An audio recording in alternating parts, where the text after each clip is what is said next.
محترم سامعین، السلام علیکم ورحمۃ اللہ وبرکاتہ۔ نحمدہ ونصلی ونسلم علی حبیبہ الکریم، اما بعد فاعوذ باللہ من الشیطان الرجیم، بسم اللہ الرحمن الرحیم۔ ان اللہ وملائکتہ یصلون علی النبی یا ایھا الذین آمنوا صلوا علیہ وسلموا تسلیما۔ اللہ رب محمد صلی اللہ علیہ وسلم، نحن عباد محمد صلی اللہ علیہ وسلم، صلاۃ و سلام علیک یا رسول اللہ وسلم علیک یا سیدی یا حبیب اللہ صلی اللہ تعالی علیہ وسلم۔ محترم سامعین اور جملہ شرکاء حضرات، گزشتہ درس میں آپ حضرات نے کتاب کا مختصر تعارف، انٹروڈکشن اور اس کی غرض، غایت، مقصد سماعت کیا تھا۔ آج ہم کتاب کا پہلا درس، پہلا چیپٹر، پہلا سبق شروع کرنے جا رہے ہیں، جو کہ ایمان کے بارے میں ہے۔ تو اس درس کے اندر انشاءاللہ العزیز ہم اور آپ ایمان کی تعریف، ایمان کی ڈیفینیشن، مومن کی تعریف اور ضروریات دین کی تعریف، یعنی ان تینوں کی ڈیفینیشن سماعت کریں گے۔ ایمان کسے کہتے ہیں، مومن کسے کہتے ہیں، ضروریات دین کسے کہتے ہیں۔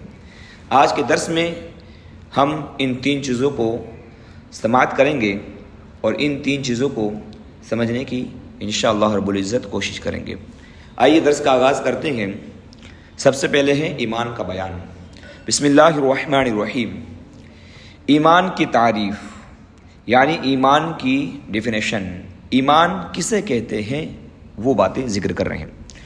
وہ تمام چیزیں جو حضور نبی کریم رؤوف الرحیم صلی اللہ تعالی علیہ وسلم اللہ تبارک و تعالی کی طرف سے لے کر تشریف لائے، ان سب باتوں کی سچے دل سے تصدیق کرنا، یعنی اسے ماننا، اسے قبول کرنا اور اس کے حق اور سچ ہونے کی گواہی دینا، اور زبان سے اقرار کرنا، زبان سے ان باتوں کا اظہار بھی کرنا۔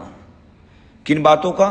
جو حضور لے کر تشریف لائے، پہلے تو انہیں دل سے ماننا ہے، سچ جاننا ہے، حق ماننا ہے، پھر ان باتوں کو زبان سے اقرار بھی کرنا ہے۔ مثلا ہم دل میں اس بات کو مانتے ہیں کہ اللہ رب العزت ایک ہے، ہم یہ جانتے ہیں کہ ہمارے حضور نبی کریم صلی اللہ علیہ وسلم اللہ کے آخری نبی ہیں، لیکن ہم زبان سے اس کا اقرار بھی کرتے ہیں۔ لا الہ الا اللہ محمد رسول اللہ، اللہ کے سوا کوئی معبود نہیں، اللہ رب العزت کے سوا کوئی عبادت کے لائق نہیں، محمد اللہ کے رسول ہیں، اس طرح زبان سے اقرار بھی کرنا۔ یہ ایک ایمان کی تعریف ہوئی۔ ایمان کی دوسری تعریف ان الفاظوں کے ساتھ ذکر کی گئی، یوں سمجھیے کہ تمام ضروریات دین کو دل سے ماننا اور زبان سے اقرار کرنا، ان پر ایمان لانا، اسے حق جاننا ایمان کہلاتا ہے۔ تو گویا کہ یہاں پر ایمان کی دو تعریفیں ذکر ہوئی۔ ایک یہ کہ وہ باتیں جو اللہ کے نبی صلی اللہ علیہ وسلم اللہ کی جانب سے لے کر تشریف لائے، اب وہ باتیں یعنی وہ احکام، وہ شریعت اور وہ پیغام جو اللہ کی جانب سے لے کر آئے، ان تمام باتوں کو امتی پر فرض ہے کہ حق جانے، اسے مانے، اس پر ایمان لائے اور اپنی زبان سے اس کا اقرار بھی کریں۔ ایک تعریف تو یہ ہوئی۔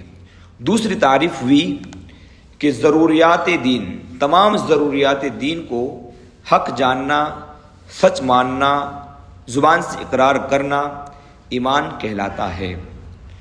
یہاں پر ایمان کی تعریف دو الگ الگ تعریفیں ذکر کر دی۔ اب سوال یہ ہے کہ مومن کسے کہتے ہیں؟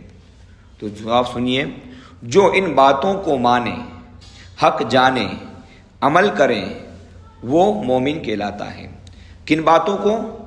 تمام ضروریات دین کو، یا جو اللہ کے نبی صلی اللہ علیہ وسلم لے کر تشریف لائے انہیں حق جانے، سچ مانے، ان پر عمل کریں، وہ شخص مومن کہلاتا ہے۔ یہاں تک ایمان کی تعریف اور مومن کی تعریف مکمل ہوئی۔ ہم نے ابھی سنا کہ وہ تمام ضروریات دین پر عمل کریں یا تمام ضروریات دین کو ماننا، یہ بھی ایمان ہے۔ تو اب سوال یہ آتا ہے کہ ضروریات دین ہے کیا؟ ضروریات دین کسے کہتے ہیں؟ تو اب سنیں، ضروریات دین وہ احکام و مسائل ہیں، وہ احکام ہوں گے یا مسائل ہوں گے۔ وہ احکام کیا ہے، وہ مسائل کیا ہے، وہ احکام کہاں سے لیے گئے، وہ مسائل کہاں سے لیے گئے؟ تو وہ سنیے، ضروریات دین وہ احکام و مسائل ہیں جو قرآن کریم یا احادیث متواترہ یا اجماع سے اس طرح ثابت ہوں کہ ان میں کسی طرح کا شک و شبہ نہ ہو، یا ان میں کسی طرح کا شک و شبہ کی کوئی گنجائش نہ ہو۔ یہ ضروریات دین ہو گئے۔ اب اس کی تھوڑی سی تفصیل عرض کر دوں تاکہ تعریف اور واضح ہو جائے۔ ضروریات دین یا تو احکام ہوں گے یا مسائل ہوں گے۔ وہ احکام یا تو قرآن پاک سے ثابت ہوں گے، یا پھر احادیث متواترہ سے ثابت ہوں گے، یا اجماع سے ثابت ہوں گے۔ مسائل بھی ایسے ہی ہوں گے، یا تو قرآن سے ثابت ہوں گے، یا احادیث متواترہ سے ثابت ہوں گے، یا اجماع سے ثابت ہوں گے۔ تو قرآن کریم تو سب جانتے ہیں کہ اللہ رب العزت کا وہ مقدس کلام جو ہماری نگاہوں کے سامنے رہتا ہے، جو 30 پاروں کی شکل میں ہمارے سامنے موجود ہے، اس کے اندر جو باتیں ذکر کی گئی ہیں وہ قرآن مقدس کہلاتی ہے۔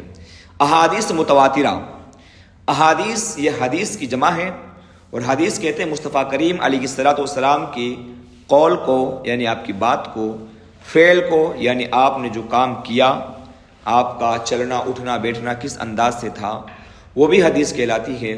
یا پھر آپ کے سامنے کوئی کام کیا گیا اور آپ نے اس پر خاموشی اختیار فرمائی، وہ بھی حدیث کہلاتی ہے۔ اب حدیث تو ہو گئی، لیکن حدیث متواترہ کسے کہتے ہیں، احادیث متواترہ کسے کہتے ہیں؟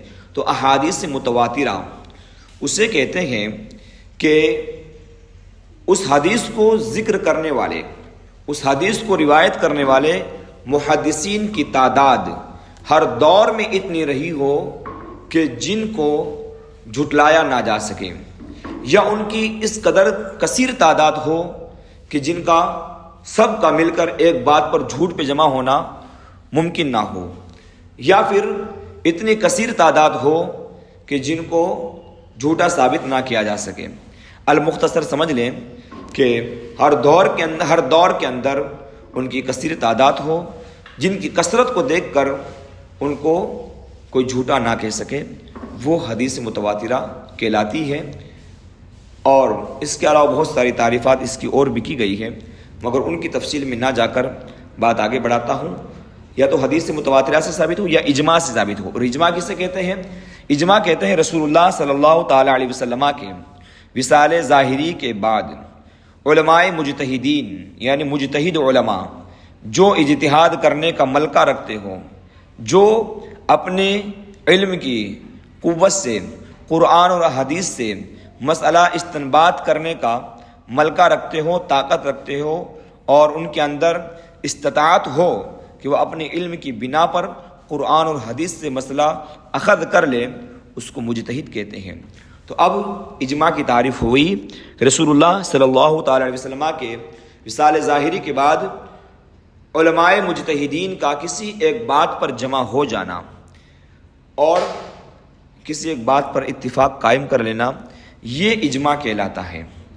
تو اب ضروریات دین کی تعریف خوب واضح ہو گئی ہوگی کہ ضروریات دین وہ احکام و مسائل ہیں جو قرآن کریم یا احادیث متواترہ یا اجماع سے اس طرح ثابت ہو کہ ان میں کسی طرح کا شک و شبہ نہ ہو، کسی طرح کا کوئی ڈاؤٹ نہ ہو، اور بات ایک دم واضح ہو۔ یہ حدیثیں، یہ ضروریات دین کہلاتا ہے۔ جو میں نے احکام کی یا مسائل کی تفصیل کری، یا حدیث متواترہ کی تفصیل کی، یا اجماع کی تفصیل کی، یہ صرف آپ کی سمجھائش کے لیے کی گئی ہے۔ یہ باتیں امتحانات کے اندر شامل نہیں ہوگی، بس آپ سمجھ جائیں، اس لیے باتیں ذکر کی ہے۔ اب اس کی چند مثالیں سن لیں بس۔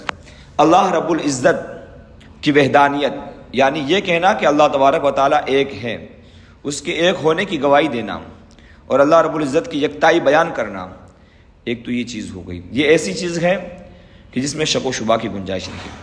انبیاء کرام کی نبوت، نبیوں کو اللہ رب العزت نے ایک منصب دیا جس کو نبوت کہا جاتا ہے، یہ بھی ایسی چیز ہے جس کا انکار نہیں کیا جا سکتا اور اس میں شک و شبہ کی گنجائش نہیں ہے۔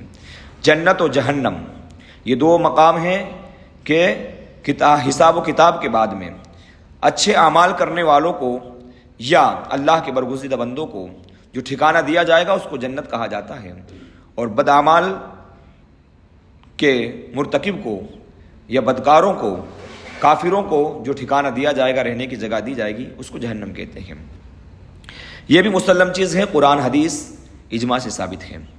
حشر اور نشر، مرنے کے بعد دوبارہ زندہ کیا جائے گا، زندہ کرنے کے بعد میں وہ سب میدان محشر کی طرف جائیں گے، تو دوبارہ زندہ ہونا اور میدان محشر کی طرف جانا یہ حشر اور نشر کہلاتا ہے۔ یہ بھی قرآن مقدس احادیث سے ثابت ہے، اس میں بھی شک و شبہ کی گنجائش نہیں، اس کا بھی انکار نہیں کیا جا سکتا۔ اسی طرح نماز، روزہ، حج اور زکوٰۃ وغیرہ فرض ہیں، یہ قرآن پاک سے ثابت ہیں، ان کی فرضیت قرآن پاک سے ثابت ہے۔ جب قرآن پاک سے ثابت ہے تو اس میں شک و شبہ کی کوئی گنجائش نہ رہی۔ اسی طرح چوری، زنا، شراب، اس کے علاوہ بہت سارے کبائر گناہ یہ حرام ہیں، اور ان کا حرام ہونا قرآن حدیث سے ثابت ہے، ان کی حرمت میں کوئی شک، کوئی شبہ، کوئی ڈاؤٹ نہیں ہے۔ اس لیے یہ تمام چیزیں وہ ہیں جس میں کسی بھی طرح کا کوئی شک و شبہ نہیں ہے۔ یہ ساری چیزیں ضروریات دین کہلاتی ہیں۔ جو چیزیں ضروریات دین کے تحت آ کر حلال ہیں اس کو حلال جاننا یہ بھی ضروری ہے، جو چیز حرام ہے اس کو حرام جاننا یہ بھی ضروریات دین ہے۔ حلال کو اگر حلال نہ جانا، یہ حرام کو اگر حرام نہ جانا، ضروریات دین کا انکار ہے، اور ضروریات دین کا انکار کرنے والا مومن نہیں ہو سکتا۔ تو اب یہ آپ کا آج کا درس مکمل ہوا۔